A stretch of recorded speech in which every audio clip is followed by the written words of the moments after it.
Hello అండి, welcome to Telugu officers channel. ఇవాళ మనం అక్టోబర్ 27వ తేదీకి సంబంధించిన కరెంట్ అఫైర్స్ గురించి చూద్దాం. ఇవాటి మన ఫస్ట్ ఆర్టికల్ చూడండి, భారతదేశంతో మన యొక్క ట్రేడ్కి సంబంధించి. అంటే ఇక్కడ మనం ఫస్ట్ ఆఫ్ ఆల్ చైనా యొక్క ఎకానమీ గురించి చూస్తే, ఒక దశలో భారత్తో సమానంగా చైనా ఎకానమీ ఉండేది. కానీ తర్వాత చైనా మరింత ముందుకు వెళ్తూ వచ్చింది. ప్రస్తుతం ప్రపంచంలో రెండవ అతిపెద్ద ఆర్థిక వ్యవస్థగా ఉంది. మనం చూస్తే చైనా ఏమో ముందు నుంచి అమెరికా, జపాన్ వీటి ఆర్థిక స్థాయికి, అంటే వాటి యొక్క ఎకానమీ స్థాయికి వెళ్ళాలి అన్నట్టుగా ఎప్పటి నుంచో లక్ష్యాన్ని పెట్టుకొని దాని మీద మరింత కష్టపడుతూ వచ్చింది. కానీ మన భారతదేశం మాత్రం పాకిస్తాన్, బంగ్లాదేశ్, ఆఫ్ఘనిస్తాన్ ఇలాంటి దేశాలని దృష్టిలో పెట్టుకుంది. అందుకే ఇంకా మనం 5వ అతిపెద్ద ఆర్థిక వ్యవస్థగా మాత్రమే ఉన్నాము అన్నట్టుగా కొన్ని విమర్శలు కూడా ఉన్నాయి. అయితే ఇప్పుడు మనం చూస్తే గత కొన్ని సంవత్సరాలుగా కూడా భారతదేశానికి చైనానే అతిపెద్ద వాణిజ్య భాగస్వామి. అయితే ఇక్కడ మనం చూస్తే చైనాకి సంబంధించి రీసెంట్గా ట్రేడ్ అనేది కొంచెం వరకు తగ్గినా కూడా ఇప్పటిదాకా చైనా యొక్క షేరే మన భారతదేశం యొక్క ఇంపోర్ట్స్లో ఎక్కువగా ఉంది. మనం చూస్తే 2021-22 సంవత్సరానికైతే చైనా యొక్క షేర్ మన ఇంపోర్ట్స్కి సంబంధించి 15.43% నమోదయ్యాయి. ఇక్కడ చూడండి, చైనా ఇంపోర్ట్స్కి సంబంధించి షేర్ చూస్తే 2020-21లోకి వచ్చేసరికి 16.53%గా ఉంటే 2021-22కి వచ్చేసరికి అది 15.43%కి తగ్గింది. అయితే ఇక్కడ మనం గమనించాల్సింది ఏంటి, తగ్గినా కూడా ఇప్పటికీ ఎక్కువ డిపెండెన్స్ అనేది చైనా మీదే ఉంది. దాని తర్వాత స్థానంలో, రెండవ స్థానంలో ఏ దేశం మీద ఎక్కువ ఇంపోర్ట్స్ అనేవి ఆధారపడి ఉన్నాము అంటే యుఏఈకి సంబంధించి. మనం చూస్తే ఇక్కడ వీటి యొక్క షేర్ అనేది 2021-22లో యుఏఈ నుంచి 7.3%కి పెరిగింది. ఇంతకుముందు 6.7% ఉంటే ఇప్పుడు అది 7.3%కి పెరిగింది. అయితే ఇక్కడ మనం గమనిస్తే ఎక్కువగా మనం ఏ ఇంపోర్ట్స్ చేసుకుంటున్నాము అంటే ఎలక్ట్రిక్, అలాగే electronic goods, organic chemicals, for example pharmaceuticals కావచ్చు, ప్లాస్టిక్ ఐటమ్స్ కావచ్చు, ఇలాంటి వాటన్నింటినీ కూడా చైనా నుంచి మనం దిగుమతి చేసుకుంటూ ఉన్నాం. అయితే ఇక్కడ మనం చూస్తే చైనా నుంచి మనం ఇంపోర్ట్ చేసుకునేటటువంటి వాటిలో 70%కి పైగా ఇవే ఉంటున్నాయి. ఎలక్ట్రికల్, ఎలక్ట్రానిక్ గూడ్స్, ఫార్మసిటికల్స్, అలాగే ప్లాస్టిక్ ఐటమ్సే.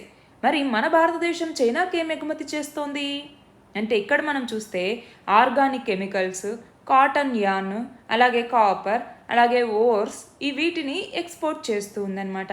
అంటే చైనా నుంచి మనం ఇంపోర్ట్ చేసుకునేటటువంటి దానితో కంపేర్ చేస్తే చైనాకి మనం ఎక్స్పోర్ట్ చేసేటటువంటి విలువ అనేటటువంటిది చాలా తక్కువగా ఉంది. అందుకే మనకి ట్రేడ్ డెఫిసిట్ అన్నటువంటిది చాలా ఎక్కువగా ఉంది. ట్రేడ్ డెఫిసిట్ అంటే ఏంటి, ఎక్స్పోర్ట్స్కి ఇంపోర్ట్స్కి మధ్య ఉన్నటువంటి తేడాని డెఫిసిట్ అనేసి మనం పిలుస్తాం, ట్రేడ్ డెఫిసిట్ అనేసి. అయితే ఇక్కడ మనం చూస్తే చైనాలోకి వచ్చేసరికి డొమెస్టిక్ కన్జంప్షన్ పాలసీ ఏదైతే ఉందో, అంటే చైనా జీడిపి గ్రోత్ రేట్ అనేటటువంటిది కోవిడ్ నుంచి తగ్గుతూ వస్తుంది. డొమెస్టిక్ కన్జంప్షన్ వైపుగా తన యొక్క పాలసీస్ అన్నింటినీ మార్చుకుంది. అంతేకాదు ఆర్సీఈపీ నుంచి మన భారతదేశం బయటకు వచ్చింది. రీజనల్ కాంప్రహెన్సివ్ ఎకనామిక్ పార్ట్నర్షిప్ లేదా ఆర్సీఈపీ అనేసి పిలుస్తాం. దీని ద్వారా ఈ ఫ్రీ ట్రేడ్ అగ్రిమెంట్ పార్ట్నర్స్ ఏవైతే చైనాతో ఉన్నాయో వాటితో కంపేర్ చేస్తే మనకి చాలా డిసడ్వాంటేజ్ అన్నమాట. సో ఇవన్నీ కూడా మనకి ఇంకా బర్డన్ని పెంచాయి. అంతేకాదు ఇంకా మనము ఇంపోర్ట్ రిలయన్స్ అనేటటువంటిది, ఫర్ ఎగ్జాంపుల్ ఏపీఐకి సంబంధించి, ఏపీఐ అంటే యాక్టివ్ ఫార్మసిటికల్ ఇంగ్రీడియంట్స్ అంటాము. ఫార్మసిటికల్ ఇండస్ట్రీకి సంబంధించి కోవిడ్ టైంలో ఈ చైనా నుంచి ఈ ఏపీఐస్ అనేవి మనకి సరిగ్గా అందక ఉత్పత్తి అనేది కూడా చాలా తక్కువైపోయింది. అంటే మన ఇండియా ఎక్కువగా ఈ ఏపీఐస్ అంటే యాక్టివ్ ఫార్మసిటికల్ ఇంగ్రీడియంట్స్కి సంబంధించి ఎక్కువగా చైనా మీద డిపెండ్ అవుతుంది. అంతేకాదు ఇప్పుడు ఇండియాలో మొత్తం జనరేట్ అయ్యేటటువంటి కోల్ ఎనర్జీలో 24% మనము ప్లాంట్స్ నుంచే వస్తున్నాయి. అయితే వాటి నుంచి మనం జనరేట్ చేయడానికి వాడేటటువంటి ఎక్విప్మెంట్ అంతా మనం చైనా నుంచి ఇంపోర్ట్ చేసుకుంటూ ఉన్నాము. సో ఇలాగా ప్రతి దాంట్లో కూడా మనకి చైనా మీద డిపెండ్ అవ్వటం అనేది జరుగుతుంది. అంతేకాదు చైనాకు వచ్చేసరికి ఒక మ్యానుఫ్యాక్చరింగ్ హబ్గా ఉంది. అంతేకాదు ఇండియా చాలా వరకు మిషనరీకి సంబంధించి ఎలక్ట్రానిక్స్, కెమికల్స్ వీటన్నింటి మీద చైనీస్ గూడ్స్ మీదే ఆధారపడింది. అలాగే నాన్ టారిఫ్ బ్యారియర్స్ అనేవి రెండు దేశాల మధ్య ఉన్నాయి.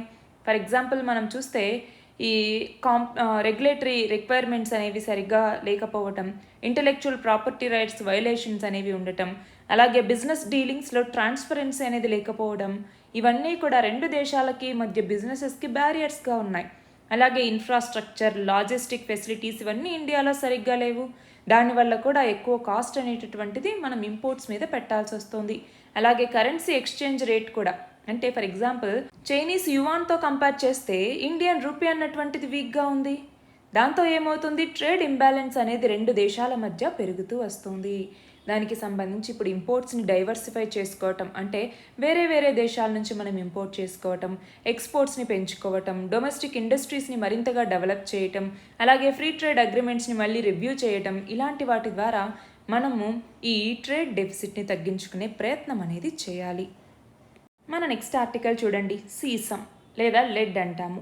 మనము ప్రతి సంవత్సరం అక్టోబర్ 3వ వారాన్ని అంతర్జాతీయ సీసం ప్రభావ నివారణ సప్తాహం లేదా ఇంటర్నేషనల్ లెడ్ పాయిజనింగ్ ప్రివెన్షన్ వీక్గా జరుపుకుంటూ ఉంటాము. అయితే ఇక్కడ ఏంటి, లెడ్ పాయిజనింగ్కి నో చెప్పండి అనేటటువంటి ఒక థీమ్తో దీన్ని జరుపుకుంటూ ఉన్నాం. అయితే లెడ్ అన్నటువంటిది ప్రకృతి సిద్ధంగా దొరికేటటువంటి ఒక మూలకం మనకి. అయితే దీన్ని వివిధ రకాలుగా మనం వాడుతూ ఉంటాం. ఫర్ ఎగ్జాంపుల్ ఇక్కడ వేటిలో వాడతాము, రంగుల తయారీలో, అలాగే గాజు తయారీలో, మందుగుండును తయారు చేసే దగ్గర, బ్యాటరీల్లో, వీటన్నింటిలోనూ సీసాన్ని ఉపయోగించటం జరుగుతుంది, అంటే లెడ్ని ఉపయోగిస్తారు. అయితే ఇక్కడ మనం చూస్తే ఆటోమొబైల్ పరికరాలు కానివ్వండి, గనుల తవ్వకం కానివ్వండి, ఇలాంటి వాటి వల్ల ఈ లెడ్ అన్నటువంటిది భూమిలోకి, అంటే నీటిలోకి, నేలలోకి చేరటం జరుగుతుంది. అలాంటి నీటిని తాగటం వల్ల, లేదంటే ఈ లెడ్ ఎక్కువగా ఉన్నటువంటి నేలలో పండించినటువంటి పంటలు తినటం వల్ల, లేదంటే లెడ్ ఉన్నటువంటి మట్టి, ధూళి కణాలని మనం పీల్చటం వల్ల, వీటి వల్ల లెడ్ అనేది మన శరీరంలోకి వెళ్తుంది. అంటే ఈ లెడ్ అన్నటువంటిది మన బాడీలో పేరుకుపోయే కొద్దీ మనకి కడుపు నొప్పి, వికారము, శరీర అవయవాల్లో బలహీనతలు లాంటివి రావటం, అలసటగా ఉండటం, ఇలాంటి వివిధ రకాల లక్షణాలు కనపడతాయి. చూడండి ఇక్కడ లెడ్ ఇండ్యూస్డ్ ఇష్యూస్ అనేసి మనం వీటిని వివిధ రకాలుగా కేటగరైజ్ చేయొచ్చు. అందులో ఒకటి న్యూరోలాజికల్ అనేసి, అలాగే 2 గ్యాస్ట్రో ఇంటెస్టైనల్ అని, 3 రిప్రొడక్టివ్, 4 బ్లడ్, 5 రీనల్, ఇలాగా వివిధ రకాల ఎఫెక్ట్స్ అనేవి మన బాడీ మీద పడతాయి. మరి ఇలాంటి వాటి గురించి అవేర్నెస్ని కల్పించడానికి మనము ప్రతి సంవత్సరం అంతర్జాతీయ సీసం ప్రభావ నివారణ సప్తాహాన్ని పాటించడం జరుగుతుంది. అయితే ఇక్కడ మనం చూస్తే లెడ్ అన్నటువంటిది చిన్నారుల రక్తంలో అయితే 1 డెసిలీటర్కి, అంటే 0.1 లీటర్కి 3.5 మైక్రోగ్రాములకు మించి ఉండకూడదు. మైక్రోగ్రామ్ అంటే 1 గ్రామ్లో 10 లక్షవ వంతు. అయితే 3 ఏళ్ల కిందట యునిసెఫ్ అన్నటువంటిది అమెరికాకి సంబంధించినటువంటి ఒక స్వచ్ఛంద సంస్థ అయినటువంటి ప్యూర్ ఎర్త్ అన్నటువంటిది, ఇవి ఒక నివేదిక ఇచ్చాయి. దీని ప్రకారం మన దేశంలో 27 కోట్లకు పైగా పిల్లల రక్తంలో ఈ లెడ్ అన్నటువంటిది పరిమితికి మించి ఉంది. అంతేకాదు దాదాపు 6 కోట్ల మంది పిల్లల రక్తంలో ఈ సీసం అవశేషాలు అనేవి డెసిలీటర్కి 10 మైక్రోగ్రాములకు పైనే ఉంటున్నాయి. అంటే 3.5 మైక్రోగ్రాములకు మించకూడదు, కానీ చాలా మందిలో 10 మైక్రోగ్రాములకు మించి ఈ సీసం అవశేషాలు అనేవి ఉన్నాయి. అయితే పిల్లల్లో దీని ఎఫెక్ట్ అనేటటువంటిది ఇంకా ఎక్కువగా ఉంటుంది. దీనివల్ల పెద్దల్లో అయితే రక్తహీనత, నరాలు, ఎముకలు, నాడీ కండరాల సమస్యలు ఇవన్నీ వస్తాయి. గుండె, ఊపిరితిత్తులు, కాలేయం మీద కూడా ప్రభావం అనేది కనపడుతుంది. అయితే కేంద్ర పర్యావరణ, అటవీ, వాతావరణ మార్పుల మంత్రిత్వ శాఖ లాస్ట్ ఇయర్ ఏం చేసింది, బ్యాటరీ వ్యర్థాలని, అంటే ఏంటి, మనము బ్యాటరీకి సంబంధించి ఈ వ్యర్థాలని మళ్ళీ పునఃశుద్ధి చేసేటప్పుడు వాటిని ఎలాంటి శాస్త్రీయ పద్ధతులు అనుసరించకుండా ఇష్టం వచ్చినట్టుగా శుద్ధి చేస్తున్నారు. అలా చేయకుండా వీటి నిర్వహణకు సంబంధించి కొన్ని నిబంధనలను అమల్లోకి తీసుకొచ్చింది. అంటే అనార్గనైజ్డ్ సెక్టార్లో బ్యాటరీలకు సంబంధించి పునఃశుద్ధిని తగ్గించడం ఉద్దేశంగా దీన్ని తీసుకొచ్చారు. వీటిని సరిగ్గా అమలయ్యేలాగా చూడాలి. అలాగే నేషనల్ హెల్త్ మిషన్ లేదా ఆరోగ్య విధానంలో భాగంగా మానవ రక్తంలో సీసం స్థాయిల్ని పరిశీలించాలి అన్నట్టుగా కేంద్ర ప్రభుత్వం నిర్ణయం కూడా తీసుకుంది. ఇక్కడ చూడండి, ministry of environment, forest and climate change అన్నటువంటిది regulation of lead contents in household and decorative paints rules 2016 అన్నటువంటి దాన్ని తీసుకురావటం జరిగింది. దీని ద్వారా ఏంటి, హౌస్ హోల్డ్ అలాగే డెకరేటివ్ పెయింట్స్లో ఏవైతే లెడ్ కానీ, లెడ్ కాంపౌండ్స్ కానీ ఉంటాయో అవి 90 ppm కన్నా దాటి ఉండకుండా మ్యానుఫ్యాక్చరింగ్, ట్రేడ్, ఇంపోర్ట్ వీటన్నింటి మీద రెగ్యులేషన్స్ని విధించటం జరిగింది. మన నెక్స్ట్ ఆర్టికల్ చూడండి, మన ప్రపంచ జనాభా 800 కోట్లకు పైబడింది, అవునా? అలాగే మన భారతదేశ జనాభా కూడా ఇప్పుడు జనాభా పరంగా మన భారతదేశం ప్రపంచంలో మొదటి స్థానంలో ఉంది, అవునా? కానీ 2050వ సంవత్సరం వచ్చేటప్పటికి మన దేశంలో చూడండి 300 మిలియన్ ఎల్డర్ పీపుల్ ఉంటారు. అంటే ఇప్పుడు 2011 ప్రకారం 104 మిలియన్ పీపుల్ ఉంటే 2050 ప్రకారం 300 మిలియన్ పీపుల్ ఉంటారు. ఇంత జనాభా ఎందుకు పెరుగుతున్నారు అంటే సంపూర్ణ సంతాన సాఫల్య రేటు లేదా టీఎఫ్ఆర్ అంటాం, టోటల్ ఫర్టిలిటీ రేట్ అనేసి. ఈ టోటల్ ఫర్టిలిటీ రేట్ అనేది తగ్గుతోంది, దాంతో జనాభా తగ్గుతోంది. ఉన్న జనాభా ఏమో వృద్ధులు అవుతూ ఉంటారు కదా, సో అలా వృద్ధుల జనాభా అనేటటువంటిది పెరుగుతుంది అనేసి అంచనా. దీనికి ఒక కారణం స్త్రీలలో విద్యా స్థాయి అనేది పెరుగుతుంది, దాంతో మ్యారేజెస్ లేట్గా చేసుకుంటూ ఉన్నారు. అలాగే ఇప్పుడు చాలామంది 2 పిల్లలు చాలు అనేసి అనుకుంటూ ఉన్నారు. సో అవేర్నెస్ అనేటటువంటిది పెరిగిపోతుంది. అలాగే లేట్ మ్యారేజెస్ వల్ల ఏమవుతుందంటే పాపులేషన్ అనేటటువంటిది తగ్గుతూ వస్తుంది, కానీ వృద్ధుల సంఖ్య ఏమో పెరుగుతోంది. ఎందుకు పెరుగుతోంది అంటే మనకు కావాల్సినటువంటి మెడికల్ ఫెసిలిటీస్ అన్నీ అందుబాటులో ఉండటం వల్ల. సో ఇప్పుడు ఏమవుతోంది అంటే భవిష్యత్తులో ఈ వర్కింగ్ పాపులేషన్ ఏదైతే ఉంటుందో, ఈ వర్కింగ్ గ్రూప్లో ఉండేటటువంటి యువజనులు కనుక తగ్గిపోతే వాళ్ళ నుంచి ట్యాక్స్ ద్వారా ప్రభుత్వానికి వచ్చే ఆదాయం అనేది తగ్గుతుంది. దానివల్ల వృద్ధులకు ఇవ్వాల్సినటువంటి పింఛన్, వైద్య సౌకర్యాలు అంటే ఈ సోషల్ సెక్యూరిటీని కల్పించడం అనేది చాలా కష్టమైపోతుంది. ఎందుకంటే వృద్ధుల్లో ఇప్పుడు హృదయ రోగాలు కానివ్వండి, రక్తపోటు, మధుమేహం, క్యాన్సర్లు ఇలాంటి ఆరోగ్య సమస్యలు అనేవి మరింతగా పెరుగుతూ ఉన్నాయి. వాటి చికిత్సకు అయ్యేటటువంటి ఖర్చు పెరిగిపోతోంది. అంతేకాదు ఇక్కడ మనం చూస్తే పార్కిన్సన్స్, అల్జీమర్స్, మతిమరుపు ఇలాంటి వివిధ రకాల వ్యాధుల చికిత్సకి వైద్య సౌకర్యాలని మరింత విస్తరించాల్సి ఉంటుంది. అంతేకాదు ఇప్పుడు మనం చూస్తే వృద్ధుల్లో చాలామంది పేదరికంలో ఉంటూ ఉన్నారు. వృద్ధుల జనాభా పెరిగే కొద్దీ పేదల సంఖ్య కూడా పెరుగుతుంది. కాబట్టి పేదల సంఖ్యని తగ్గించడానికి ప్రభుత్వం ఇంకా ఎక్కువ కృషి చేయాల్సి వస్తుంది. మరి అలాంటి ఈ నేపథ్యంలో అధునాతనమైనటువంటి సాంకేతికతలను ఉపయోగించి ఉత్పాదకతని మరింతగా పెంపొందించి ఆదాయ వృద్ధిని పెంపొందించాలి. దానివల్ల సామాజిక భద్రత అంటే సోషల్ సెక్యూరిటీని సాధించాలి అన్నట్టుగా ఈ ఆర్టికల్. అయితే ఇక్కడ వయోవృద్ధుల కోసం తీసుకొచ్చిన వివిధ రకాల స్కీమ్స్ చూస్తే senior care ageing growth engine portal, SAGE portal అన్నటువంటిది, అలాగే సాక్రెడ్ పోర్టల్ అంటే senior able citizens for reemployment in dignity portal అంటాము. అలాగే అటల్ వయో అభ్యుదయ్ యోజన అన్నటువంటిది, రాష్ట్రీయ వయోశ్రీ యోజన అన్నటువంటిది, ఇవన్నీ కూడా వీళ్ళకి సంబంధించినటువంటి స్కీమ్స్ మరియు పోర్టల్స్. అలాగే చూడండి national programme for the health care for elderly అన్నటువంటిది, అలాగే national policy on older persons అన్నటువంటిది, maintenance and welfare of parents and senior citizens act 2007, అలాగే national action plan for the welfare of senior citizens 2020, అలాగే ప్రధానమంత్రి వయ వందన యోజన. ఇవన్నీ కూడా వీళ్ళకి సంబంధించిన ఇనిషియేటివ్సే. మన నెక్స్ట్ ఆర్టికల్ చూడండి. ఇజ్రాయెల్ గాజా మీద నేను భూతల దాడి చేస్తాను అన్నట్టుగా బెదిరిస్తూ వస్తోంది, కానీ అందులో భాగంగా ఇప్పుడు మొదటిసారిగా భూతల దాడి చేయటం జరిగింది. హమాస్కి సంబంధించినటువంటి మొత్తం 250 స్థావరాలని లక్ష్యంగా చేసుకుని ఇజ్రాయెల్ రక్షణ దళం గాజా మీద దాడి చేయటం జరిగింది. అంతేకాదు ఇంకొక వైపేమో వైమానిక దాడులు అటు ఉత్తర గాజా, దక్షిణ గాజాల మీద జరుగుతూ వస్తూ ఉన్నాయి. హమాస్ యొక్క మౌలిక వసతులు, కమాండ్ సెంటర్లు, సొరంగాలు, రాకెట్ లాంచర్లు వీటిని లక్ష్యంగా చేసుకుని ఇప్పుడు భూతల దాడులు చేశాము అన్నట్టుగా ఇజ్రాయెల్ చెప్తోంది. మరి దీనికి సంబంధించి బైడెన్ ఏమంటూ ఉన్నారు? రీసెంట్గా G20 సదస్సులో భారత్, పశ్చిమాసియా, ఐరోపా ఆర్థిక నడవ లేదా IMEC అంటాం, ఈ IMEC కారిడార్ని ప్రకటించారు కదా, ఆ ఆర్థిక నడవ వల్లే ఈ దాడులు జరుగుతున్నాయేమో అన్నట్టుగా ఈయన ఆరోపించటం జరిగింది. అలాగే తుర్కియే ఏమంటోంది? తుర్కియే ఇంతకుముందు టర్కీ, ఇప్పుడు తుర్కియేగా పేరు మార్చారు. అయితే తుర్కీ అధ్యక్షుడు ఏమంటూ ఉన్నారు అంటే గాజా మీద ఇజ్రాయెల్ దాడులు అనేవి మారణ హోమం స్థాయికి చేరుకున్నాయి అన్నట్టుగా చెప్పటం జరిగింది. దానికి సంబంధించి మ్యాప్ అనేటటువంటిది కంపల్సరీ గుర్తుపెట్టుకోవాలండి. మ్యాప్కి సంబంధించి ఇటు సినాయ్ పెనిన్సులా, ఈజిప్ట్, ఇటు జోర్డాన్, ఇటు ఈ పైన ఉన్నటువంటి లెబనాన్ కానివ్వండి, గోలన్ హైట్స్ అన్నటువంటిది, సౌదీ అరేబియా, సిరియా, ఈ దేశాలన్నింటికి సంబంధించి మ్యాప్ అనేది ఇంపార్టెంట్. ఈసారి వీటికి సంబంధించి ఖచ్చితంగా క్వశ్చన్ అడిగే అవకాశం అనేది ఉంటుంది. మన నెక్స్ట్ ఆర్టికల్ చూడండి. బీహార్లో గైర్ హాజరు అంటే అబ్సెంట్ అయ్యారన్నట్టుగా ప్రభుత్వ పాఠశాలల నుంచి 20,60,340 విద్యార్థుల పేర్లను తొలగించడం జరిగింది. అయితే పేర్లు తొలగించిన వాళ్లలో బోర్డు పరీక్షలు రాయాల్సినటువంటి 2.66 లక్షల మంది ఇప్పుడు 10 మరియు 12వ తరగతుల విద్యార్థులు కూడా ఉన్నారు.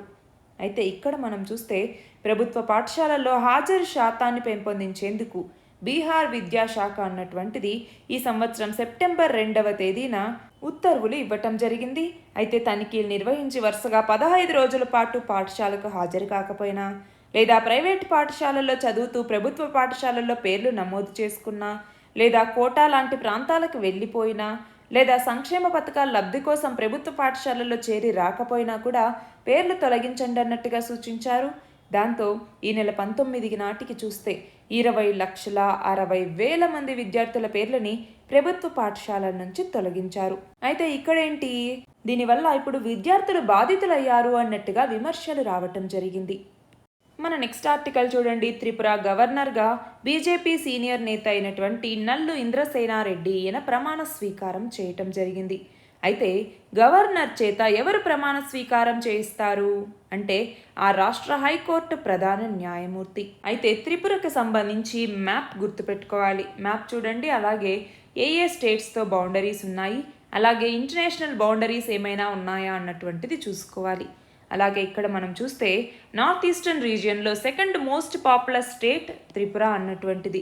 అలాగే త్రిపురకి సంబంధించి చూస్తే గుమ్తి రివర్ అన్నటువంటిది, ఇది గుమ్తి వైల్డ్ లైఫ్ శాంక్చురీ నుంచి ఆరిజినేట్ అయింది.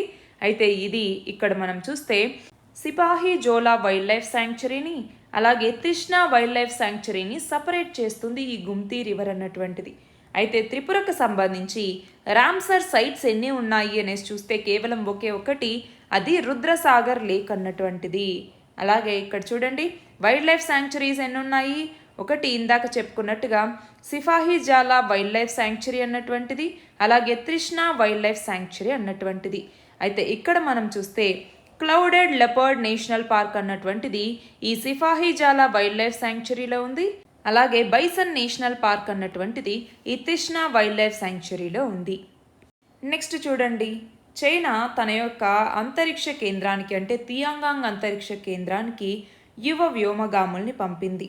ఇక్కడ మనం చూస్తే ఇందులో 3 వ్యోమగాములు చైనా అంతరిక్ష సంస్థకి వెళ్ళటం జరిగింది.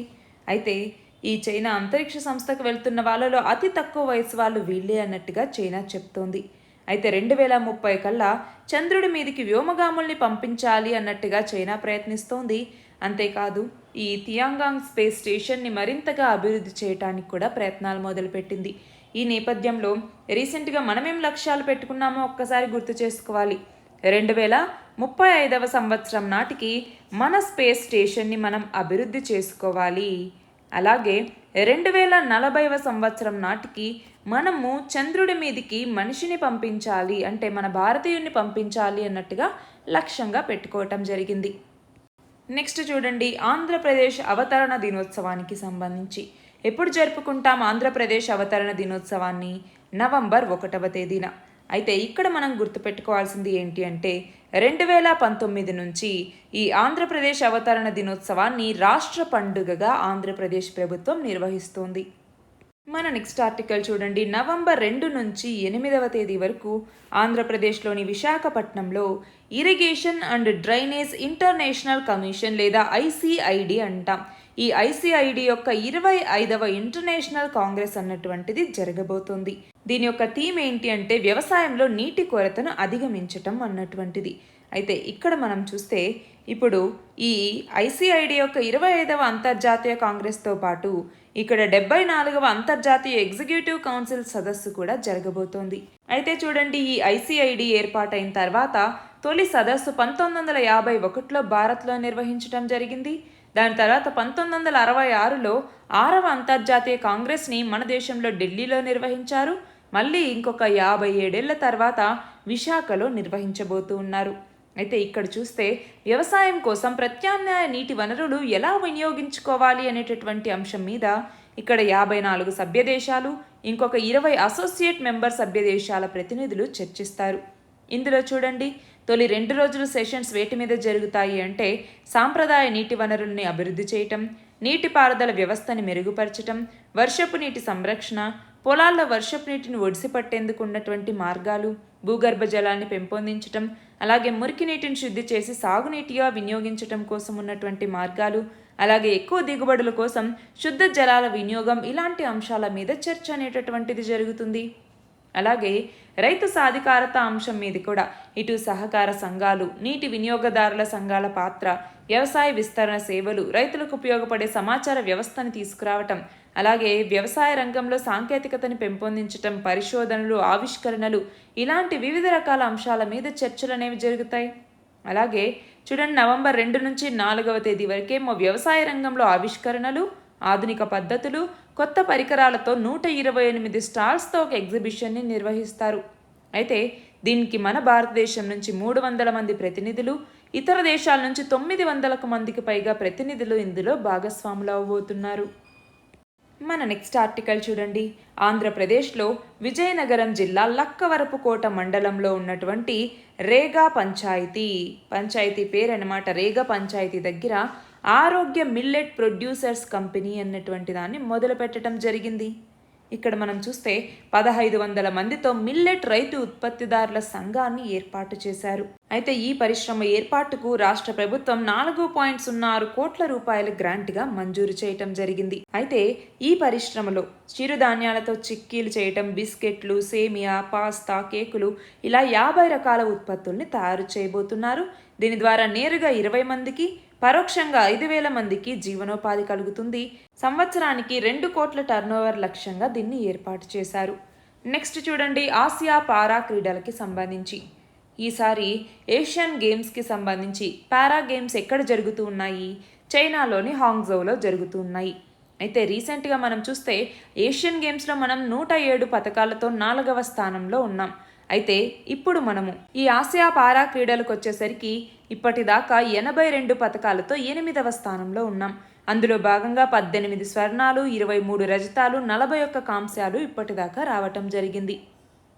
మన నెక్స్ట్ ఆర్టికల్ చూడండి. ఎన్నికల సంఘం ఓటు హక్కు మీద అవగాహన కల్పించడం కోసం విద్యార్థులకి 9వ తరగతి నుంచే అసలు ప్రజాస్వామ్యం అంటే, డెమోక్రసీ అంటే ఏంటో తెలియపరిచేలాగా విద్యా మంత్రిత్వ శాఖతో ఒక ఒప్పందం కుదుర్చుకోబోతున్నాము అన్నట్టుగా చెప్పటం జరిగింది. అంతేకాదు, ఎలక్షన్ కమిషన్ జాతీయ ఐకాన్గా రాజ్ కుమార్ రావ్, యాక్టర్ అన్నమాట, ఈయనని నియమించటం జరిగింది. దానికి సంబంధించి నియామక పత్రాన్ని ఇక్కడ అందజేస్తూ ఉన్నారు. నెక్స్ట్ చూడండి, ఇక్కడ ఖతార్ కోర్టు రీసెంట్గా మన భారతదేశానికి చెందినటువంటి 8 మంది మాజీ నేవీ ఉద్యోగులకి మరణశిక్షను విధించటం జరిగింది. దానికి సంబంధించి మినిస్ట్రీ ఆఫ్ ఎక్స్టర్నల్ అఫైర్స్ ఏమో ఇది తీవ్రమైనటువంటి షాక్ని కలిగించే అంశం అన్నట్టుగా చెప్పింది. అయితే దేని మీద వీళ్ళని అరెస్ట్ చేశారు? మనం చూస్తే 2022లోనే వీళ్ళని అరెస్ట్ చేయటం జరిగింది. ట్రయల్ కూడా స్టార్ట్ అయింది. అయితే దేనికి సంబంధించి వీళ్ళు అరెస్ట్ చేశారు అంటే ఎస్పియోనేజ్ కేసు మీద. అంటే వీళ్ళక్కడ గూఢచర్యం చేస్తున్నారు అన్నటువంటి నేపథ్యంలో వీళ్ళని అరెస్ట్ చేసి ట్రయల్ అనేటటువంటిది మొదలైంది. దాని తర్వాత రీసెంట్గా వీళ్ళకి మరణ శిక్షని విధించటం జరిగింది. నెక్స్ట్ చూడండి, అమెరికాకి చెందినటువంటి చిప్ తయారీ సంస్థ అయినటువంటి అడ్వాన్స్డ్ మైక్రో డివైజెస్, ఈ సంస్థ మన భారతదేశంలో అతిపెద్ద సెమీ కండక్టర్ డిజైన్ కేంద్రాన్ని నిర్మిస్తుంది. ఎక్కడ? బెంగళూరులో. ఎంత వ్యయంతో? $400 మిలియన్, అంటే సుమారు 3,400 కోట్ల వ్యయంతో సెమీ కండక్టర్ డిజైన్ కేంద్రం ఇది. సెమీ కండక్టర్స్ని ఇక్కడ తయారు చేయట్లేదు, వాటి డిజైన్ కేంద్రాన్ని ఇక్కడ తయారు చేస్తూ ఉన్నారు. అయితే మొత్తం 5 లక్షల చదరపు అడుగుల విస్తీర్ణంలో దీన్ని ఏర్పాటు చేస్తూ ఉన్నారు. దీంట్లో 3,000 మందికి పైగా సెమీ కండక్టర్ డిజైన్ ఇంజనీరింగ్ నిపుణులకి ఉద్యోగాలు లభిస్తాయి. ప్రస్తుతం భారతదేశంలో 9 ప్రాంతాల్లో ఈ సంస్థకి 6,500 మంది నిపుణులున్నారు. అయితే సెమీ కండక్టర్స్కి సంబంధించి మన భారతదేశం తీసుకొచ్చిన ఇనిషియేటివ్స్ చూడండి. 1 PLI scheme, production linked incentive scheme. 2 design linked incentive scheme. 3 specs అన్నటువంటిది, అంటే scheme for promotion of manufacturing of electronic components and semi conductors అన్నటువంటిది. అలాగే ఇండియా సెమీ కండక్టర్ మిషన్ అన్నటువంటిది. ఇవన్నీ కూడా సెమీ కండక్టర్స్కి సంబంధించి తీసుకొచ్చినటువంటి ఇనిషియేటివ్స్. మరి చివరిగా చూడండి, QS వరల్డ్ యూనివర్సిటీ ర్యాంకింగ్స్కి సంబంధించి 2024 QS వరల్డ్ యూనివర్సిటీ ర్యాంకింగ్స్లో హైదరాబాద్కి చెందినటువంటి ఇండియన్ స్కూల్ ఆఫ్ బిజినెస్ అన్నటువంటిది ప్రపంచ ఈ టాప్ 100 B స్కూల్స్ ర్యాంకుల్లో 78వ స్థానంలో ఉంది. అయితే ఇందులో టాప్ 50లో చోటు దక్కించుకున్నటువంటి ఒకే ఒక్క సంస్థ IIM బెంగళూరు అన్నటువంటిది. ఇది 48వ ర్యాంకును సంపాదించింది. తర్వాత IIM అహ్మదాబాద్ 53వ ర్యాంకు, IIM కోల్కతా 59వ ర్యాంకు సాధించాయి. అయితే ఇందులోకి వచ్చేసరికి అమెరికాకు చెందినటువంటి స్టాన్ఫోర్డ్ గ్రాడ్యుయేట్ బిజినెస్ స్కూల్ అన్నటువంటిది మొదటి స్థానంలో నిలిచింది. ఇవి వాటి important articles. All the very best and thank you very much.